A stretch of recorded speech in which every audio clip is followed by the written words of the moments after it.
Shalom Bapak Ibu Saudara-saudara sekalian. Kita bersyukur pada hari ini kita bisa beribadah bersama-sama.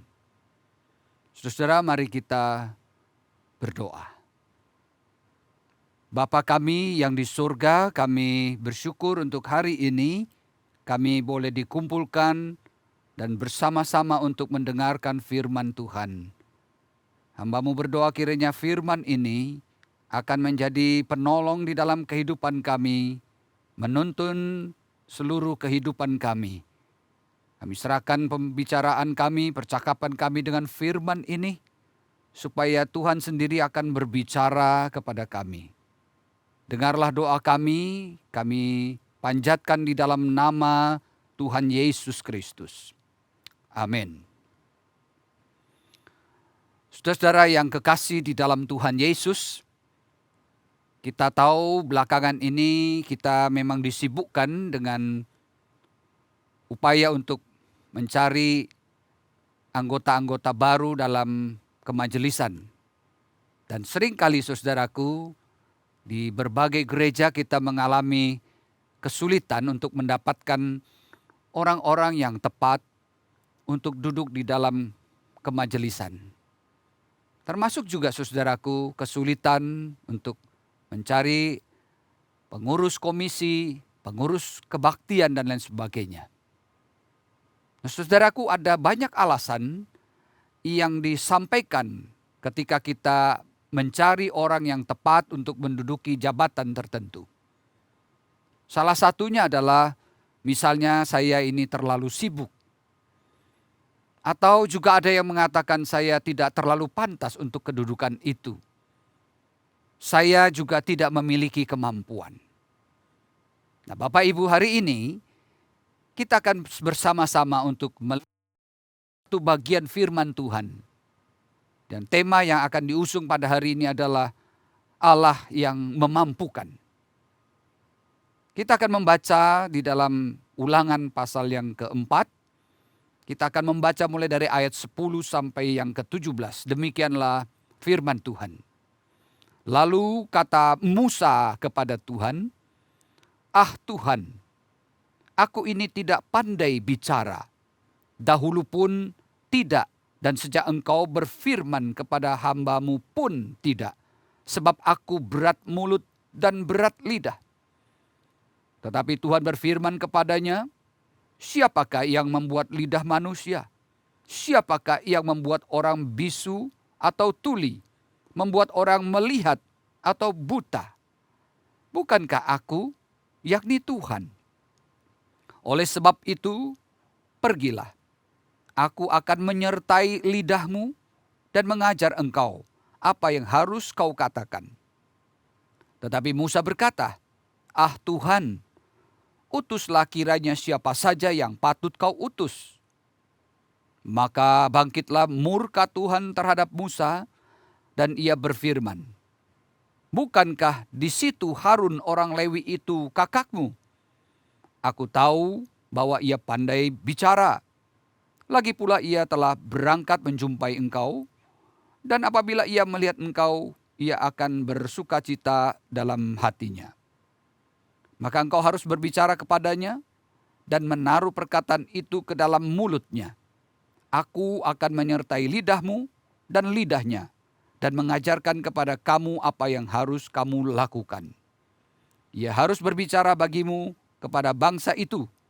Dengan demikian, ia akan menjadi penyambung lidahmu, dan engkau akan menjadi seperti Allah baginya. Dan bawalah tongkat ini di tanganmu, yang harus kau pakai untuk membuat tanda-tanda mujizat." Sampai di sini pembacaan firman Tuhan. Yang berbahagia kita yang mendengar, merenungkan dan melakukan firman Tuhan. Saudara-saudara yang kekasih di dalam Tuhan Yesus, kalau kita membaca mulai dari pasal yang ketiga, kita akan melihat bagaimana Musa itu berjuang untuk percaya siapa Tuhan itu. Apa yang akan dilakukan oleh Tuhan dan apa yang dikatakan oleh Tuhan. Musa itu mengajukan keberatan-keberatan. Dan herannya saudara, Tuhan itu begitu sabar untuk menjawab pertanyaan-pertanyaan yang diajukan oleh Musa. Di sini kelihatan dengan jelas saudaraku bahwa Tuhan itu tidak pernah takut dengan pergumulan atau pertanyaan-pertanyaan dari umatnya. Termasuk dengan kita saudaraku, ketika Tuhan memanggil kita untuk melayani. Tuhan itu tidak pernah takut untuk menjawab semua pergumulan kita. Dan di bagian yang kita baca saudaraku, kita melihat Allah itu menghapus satu persatu dalih yang diungkapkan oleh Musa. Saudara-saudara yang kekasih di dalam Tuhan Yesus, keberatan-keberatan yang Musa ungkapkan, bahwa reputasinya tidak memadai dengan tugas yang berat itu. Saudara-saudara yang kekasih, seperti Musa, kita semua memiliki saat-saat di mana sulit sekali kita mempercayai Tuhan, bahwa Tuhan benar-benar akan menyertai kita dan akan pergi bersama dengan kita dengan tugas yang Dia berikan kepada kita. Saudara-saudara, semua kita tergoda dari waktu ke waktu untuk berpikir bahwa Tuhan itu meminta terlalu banyak dari kita. Karena itu saudaraku, kita melihat kita itu sebetulnya baru sadar bahwa kita sebetulnya lebih suka untuk tidak menerima panggilan itu. Nah, kita perhatikan saudaraku, alasan Musa untuk menolak panggilan itu. Yang pertama kita melihat saudaraku di pasal yang ketiga ayat 11, siapakah aku? Siapakah aku sehingga aku akan menghadap Firaun dan membawa orang Israel itu keluar dari Mesir. Jadi kita perhatikan di sini, proyeksi daripada Musa itu adalah melihat kepada dirinya. Siapakah aku? Lalu yang kedua, saudaraku, di pasal yang keempat ayat yang pertama, mereka itu tidak akan percaya kepadaku. Mereka tidak akan mendengar. Dan kalau jika juga mereka mendengar, mereka tidak akan terkesan dengan apa yang mereka dengar.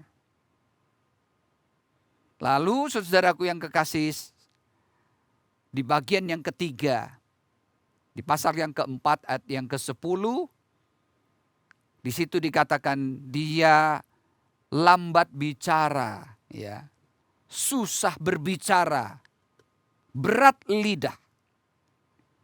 Dengan kata lain saudaraku, secara harafiah Musa itu mengatakan dia memiliki mulut yang berat dan lidah yang berat.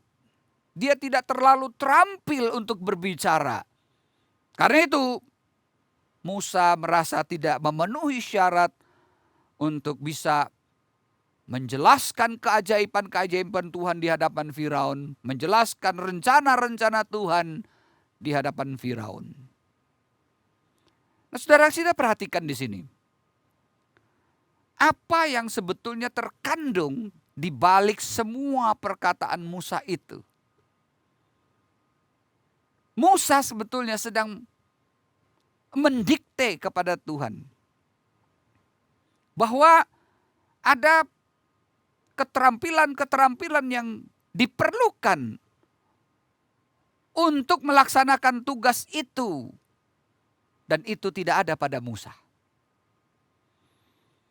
Musa mengeluh bahwa meskipun Tuhan telah memanggil dia untuk tugas ini, tetapi Tuhan itu gagal memberikan peralatan yang tepat untuk melaksanakan itu. Dengan kata lain saudaraku yang kekasih, Musa itu mempertanyakan hikmat Tuhan. Dia sebetulnya sedang memberi nasihat kepada Tuhan Seolah-olah dia mengatakan, Tuhan, rencanamu itu kayaknya kurang dipikirkan dengan matang. Masakan saya yang seperti ini dipakai oleh Tuhan?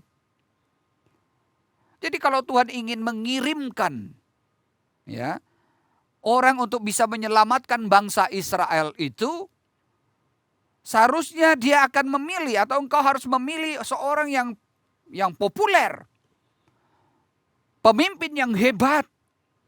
Mereka harus pandai berkata-kata. Seorang yang memiliki koneksi, seorang yang memiliki pengaruh, baik terhadap budak-budak di Israel, di Mesir itu, maupun kepada Firaun. Jadi kita melihat di sini seolah-olah ini adalah sesuatu yang alasan yang masuk akal untuk Musa untuk tidak melakukan kehendak Tuhan. Tuhan tidak memberi saya bakat. Tuhan tidak memberikan ke saya kemampuan. Saudara, berapa banyak orang Kristen yang kalau diminta itu melayani Tuhan itu selalu ada banyak alasan yang disampaikan. Saya tidak pandai. Saya tidak bisa bicara. Saya tidak memiliki pengetahuan. Tapi Tuhan sabar dengan kita.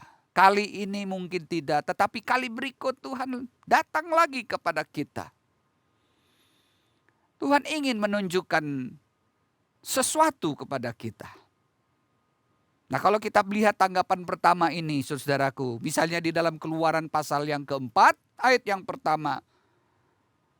Dan Musa menjawab dan berkata, lihatlah, mereka tidak akan percaya kepadaku, atau tidak mendengarkan suaraku, karena mereka akan berkata, Tuhan tidak menampakkan diri kepadamu. Saudara, kita melihat kembali kepada pengalaman Musa di tanah Mesir pada tahun-tahun sebelumnya. Orang-orang Israel memang tidak mendengarkan dia 40 tahun sebelumnya. Jadi Musa memberikan alasan pasti mereka hari ini juga tidak akan mendengarkan. Saudaraku, dulu Musa begitu perkasa di tanah Mesir. Tapi sekarang dia takut bahwa orang-orang sebangsanya itu bahkan tidak akan mendengarkan dia. Nah, kita lihat tanggapan Tuhan. Menanggapi itu, saudaraku, Tuhan memberikan Musa 3 tanda. Yang pertama, saudaraku, tongkat berubah menjadi ular. Nah, yang kedua, tangan terkena kusta. Dan yang ketiga, air akan berubah menjadi darah. Nah, saudara perhatikan di sini, dalam setiap tanda itu ada pelajaran spiritual yang kita bisa pelajari. Tanda-tanda ini menggambarkan, saudaraku, perubahan yang alami menjadi sesuatu yang supranatural, yang normal menjadi ajaib. Jadi dengan tanda-tanda ini Allah menunjukkan kepada Musa, saudara, kuasa yang dengannya dia harus membebaskan anak-anak Israel itu adalah Roh Tuhan sendiri. Bukan dengan kekuatan Musa, tetapi dengan kekuatan dari Roh Tuhan. Saudara, kalau membaca di dalam Sakaria pasal 4 ayat yang ke-6 dengan jelas menyatakan prinsip kuasa Allah ini. Bukan dengan keperkasaan, bukan pula dengan kekuatan, melainkan dengan Rohku. Demikianlah firman Tuhan semesta alam. Saudara perhatikan, Tuhan menyuruh Musa untuk melihat apa yang ada di tangannya. Hal yang biasa. Tongkat yang biasa digunakan untuk menggembalakan domba-domba. Intinya adalah, saudara-saudaraku, bahwa persediaan Tuhan untuk Musa itu sebetulnya ada di tangannya pada saat Tuhan berbicara kepadanya. Ada yang dititipkan Tuhan di sana. Kita jangan berpikir bahwa Tuhan tidak pintar. Tuhan itu salah. Saudara, bukan begitu. Tuhan sudah menitipkan kepada kita sesuatu yang ada pada kita. Dan Tuhan ingin mengubahnya menjadi sesuatu yang luar biasa karena kuasa Tuhan. Saudara perhatikan, Tuhan itu menyuruh Musa untuk melemparkan tongkatnya. Dan ketika Musa itu taat, tongkat itu berubah menjadi ular. Musa terkejut. Tetapi Tuhan kemudian menyuruhnya untuk mengambil tongkat itu, ular itu. Nah, saudara perhatikan, saudara yang kekasih. Tuhan menyuruh dia untuk memegang ekor daripada ular itu. Aneh sekali, saudaraku. Kalau kita memegang ular, tapi memegang ekornya, maka apa yang terjadi? Ular itu akan memagut kita. Dan ini adalah sebuah kebiasaan yang semuanya sudah diketahui. Satu-satunya cara untuk mengambil ular itu adalah memegang kepalanya sehingga dia tidak menggigit kita. Tetapi saudaraku yang kekasih, Tuhan menyuruh Musa untuk mengambil ekornya. Saudara, mungkin kalau menggunakan hikmatnya Musa, dia akan protes lagi, Tuhan bukan begitu caranya. Nanti saya akan dipagut. Musa di sini harus belajar untuk taat. Musa belajar untuk taat pada perintah-perintah Tuhan yang berbeda dengan pola yang biasa. Seperti yang dilakukan oleh orang Mesir. Seperti yang kebiasaan kita lakukan. Tuhan ingin Musa taat.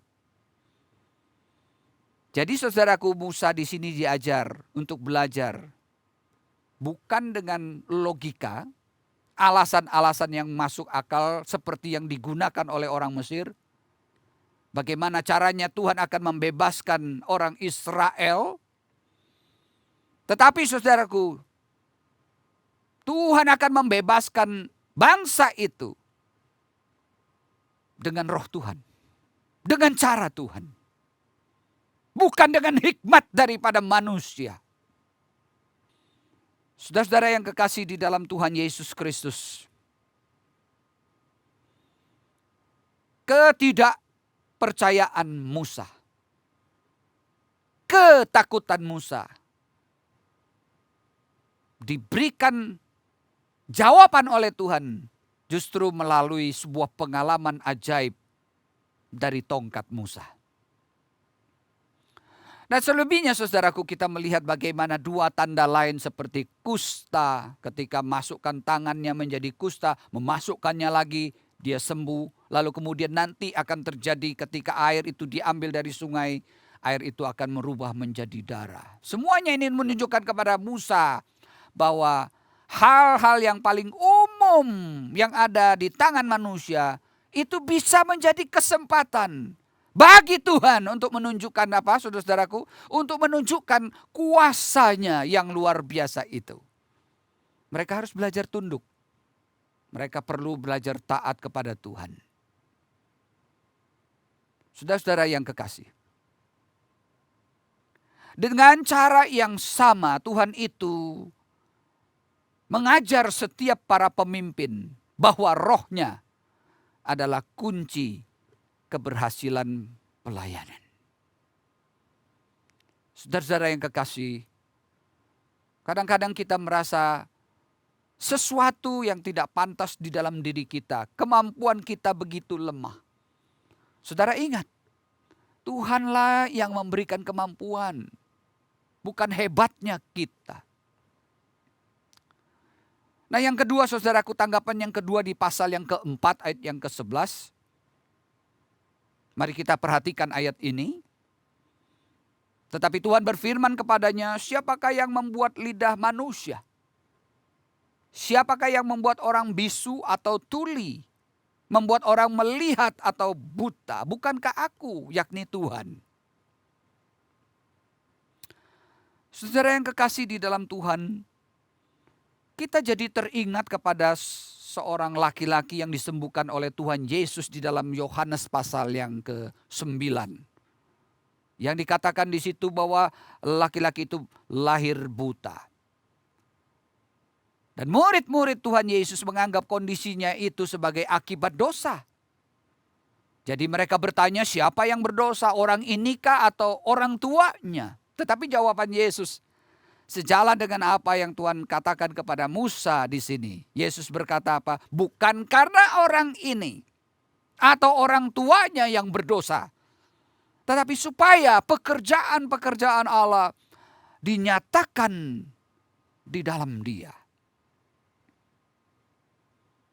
Saudara-saudara, kita juga ingat Yesaya 45 ayat yang ke-7.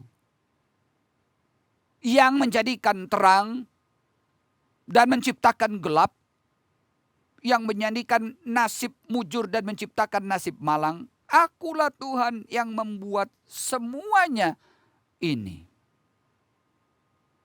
Bagaimana ini bisa terjadi? Bagaimana saudaraku hal-hal yang kita anggap buruk, malapetaka, kebutaan, kelambanan berbicara, bagaimana hal itu bisa menunjukkan pekerjaan Tuhan? Saudara perhatikan pada orang buta yang sejak lahir tidak ada apa-apanya. Tetapi justru saudaraku melalui peristiwa itu karakter dan sifat daripada Yesus itu diperlihatkan kepada orang buta itu. Diperlihatkan kepada orang tuanya. Diperlihatkan kepada pemimpin-pemimpin agama yang menolak Yesus pada waktu itu. Dan kepada semua orang yang hadir di situ. Jadi saudara perhatikan di situ. Tuhan memampukan. Tuhan yang membuat, yang memberikan kesan yang mendalam justru adalah Tuhan sendiri. Jadi saudaraku, orang ini sudah membuka mata hatinya untuk melihat Yesus apa adanya dan untuk percaya kepadanya. Dan untuk menjadi saksi yang berani bagi Tuhan. Saudara-saudara yang kekasih di dalam Tuhan Yesus. Kalau kita perhatikan saudara yang kekasih, seringkali kita juga merasa bahwa kita itu banyak kelemahan. Tidak pandai bicara. Tetapi ingat saudaraku, Tuhan mengajar sesuatu di sini. Kelemahanmu akan menjadi kemuliaan Tuhan. Tuhan yang memampukan. Bukan kehebatan kita. Ingat, Tuhan yang menyertai kita. Dia yang akan mengubah segala sesuatu menjadi baik. Saudara-saudara yang kekasih, saya pernah belajar untuk menjadi guru sekolah minggu. Ketika saya diminta, saya berusaha. Tetapi di kali pertama itu saya gagal total. Saya diminta berbicara kepada anak-anak TK. Anak-anak TK, saudara. Tapi bagi saya mereka itu orang-orang dewasa sehingga apa yang saya persiapkan, apa yang saya hafalkan itu begitu ada di depan anak-anak yang kecil-kecil itu buyar pikiran saya.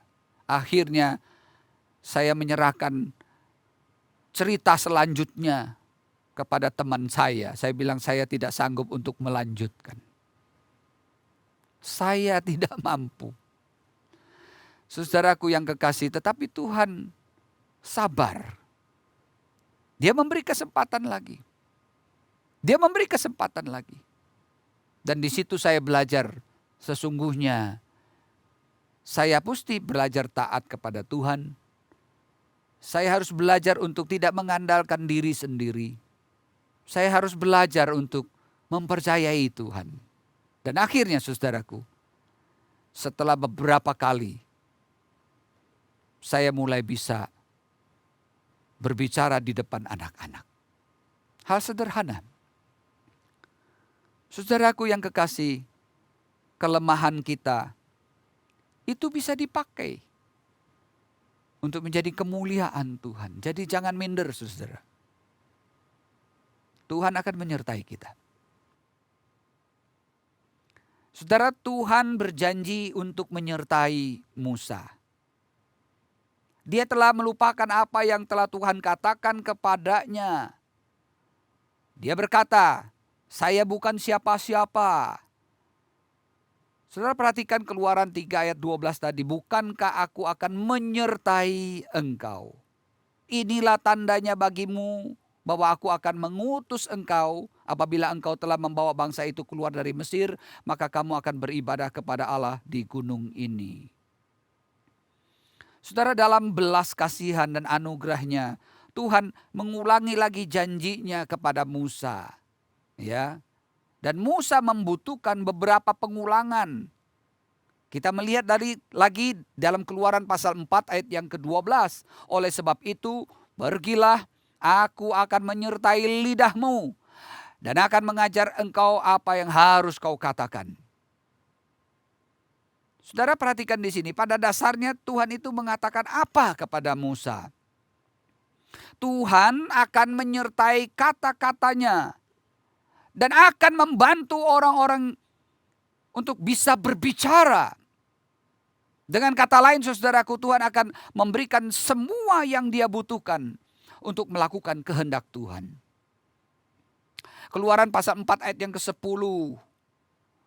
Dan Musa berkata kepada Tuhan, "Ah Tuhan, aku ini tidak pandai bicara, dahulu pun tidak. Dan sejak engkau berfirman kepada hamba-Mu pun tidak, sebab aku berat mulut dan berat lidah." Saudara perhatikan di sini ketidakmampuan daripada Musa berbicara. Itu nampaknya sangat kontradiksi dengan 40 tahun sebelumnya, di mana dia adalah seorang yang dikatakan oleh firman Tuhan adalah orang yang perkasa. Di dalam Kisah Para Rasul pasal 7 ayat 22, di situ dikatakan, dan Musa dididik dalam segala hikmat orang Mesir, dan dia berkuasa dalam perkataan dan perbuatannya. Jadi saudaraku, ketika Musa mengatakan aku tidak pandai bicara, pertanyaannya adalah di mana keterampilan Musa pada masa yang lalu itu? Mungkin saudara berkata, bukankah Tuhan itu memilih dia karena dia telah menjadi orang yang terpelajar di Mesir? Bukankah Tuhan ingin menggunakan semua pelatihan yang pernah terjadi, gelar-gelar yang dimiliki oleh Musa di Mesir? Nah, ternyata tidak, saudara-saudaraku. Tidak ada referensi kembali ke 40 tahun yang lalu. Tidak ada. Tuhan menginginkan seorang pria yang mau mentaati firman-Nya dan bergantung hanya kepada roh Tuhan saja. Jadi ini rahasianya, saudara yang kekasih. Dia menginginkan atau Tuhan menginginkan sebuah bejana yang melaluinya Tuhan itu akan menunjukkan kemuliaannya, bukan kemuliaan Musa. Saudara perhatikan apa yang dilakukan oleh Paulus misalnya. Paulus itu dikritik karena dia tidak fasih bicara. Tetapi di dalam 2 Korintus pasal yang ke-11 ayat 6, Paulus menanggapi bahwa dia memang tidak terampil dalam berbicara, tetapi ketika firman Tuhan datang, isi pesan yang disampaikan lebih daripada kemampuan manusia. Itu sebabnya di dalam 2 Korintus pasal 4 ayat 7, Paulus mengatakan, tetapi harta ini kami punyai dalam bejana tanah liat, supaya nyata bahwa kekuatan yang melimpah-limpah itu berasal dari Allah, bukan dari kami. Saudara diperhatikan di sini, hamba Tuhan itu digambarkan sebagai bejana tanah liat yang berisi harta dari Tuhan, yaitu firman Tuhan dan Roh Allah yang memiliki kekuatan untuk mengubahkan. Jadi bukan kekuatan manusia yang diandalkan oleh Tuhan. Oleh karena itu saudara yang kekasih, janganlah kita membiarkan kelemahan-kelemahan yang ada pada kita, yang kita rasakan, untuk menghentikan kita dari melayani Tuhan. Seringkali saudaraku yang kekasih, bukan karena kita tidak mengetahui kehendak Tuhan, tetapi karena kita tidak memiliki kecenderungan untuk mempercayai Tuhan. Kita itu mencoba untuk menghindari, mengikuti kehendak Tuhan. Karena apa saudaraku? Karena kita sebetulnya menginginkan kenyamanan dan kedamaian kita sendiri. Bapak Ibu saudara yang kekasih di dalam Tuhan, mari kita belajar dari Musa. Bagaimana kelemahan-kelemahan yang ada pada dirinya itu justru tidak menghalangi pekerjaan Tuhan yang besar.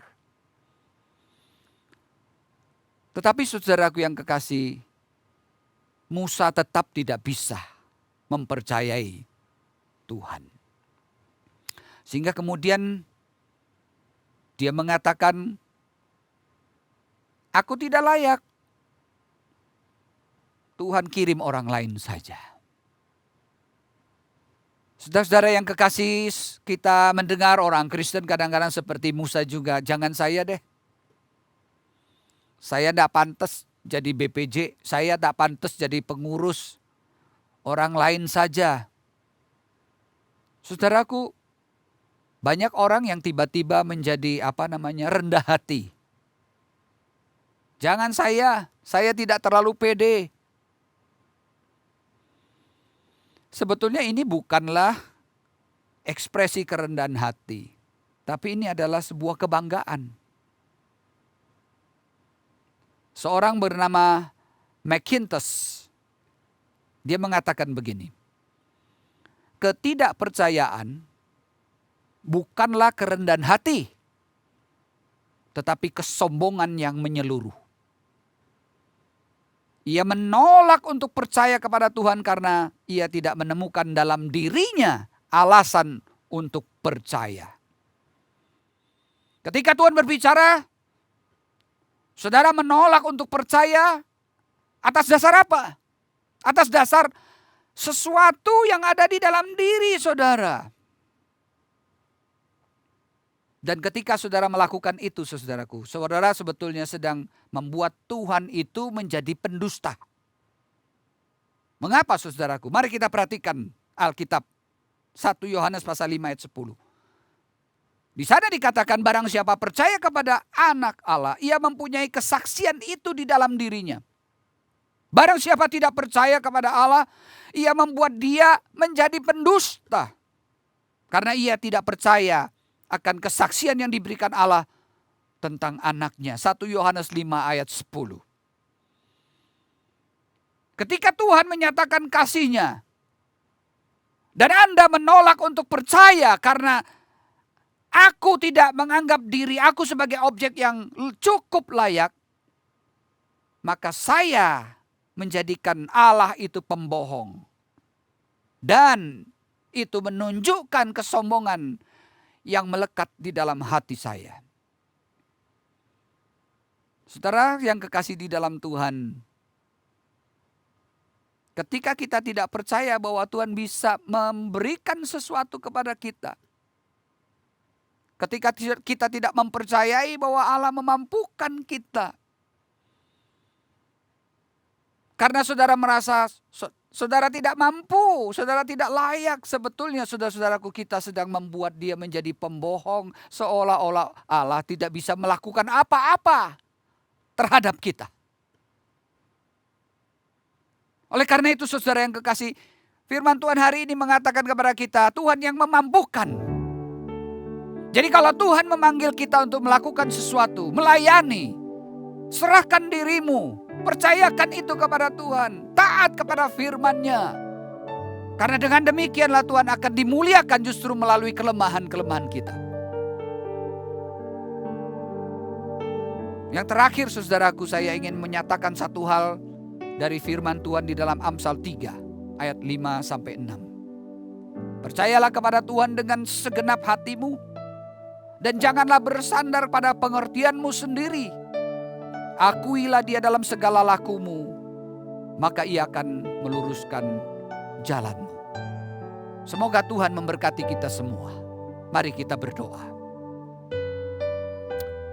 Bapa di surga, kami datang kepadamu dan memohon ampun atas segala kesombongan dan kecongkakan kami. Karena kami hanya mengukur Tuhan dari kemampuan kami. Tuhan, ampuni kami jikalau kami selama ini ternyata menyimpan sebuah kesombongan yang tidak pernah kami ungkapkan. Karena itu biarlah melalui firman Tuhan kami sekali lagi diingatkan bahwa Tuhanlah yang memampukan kami.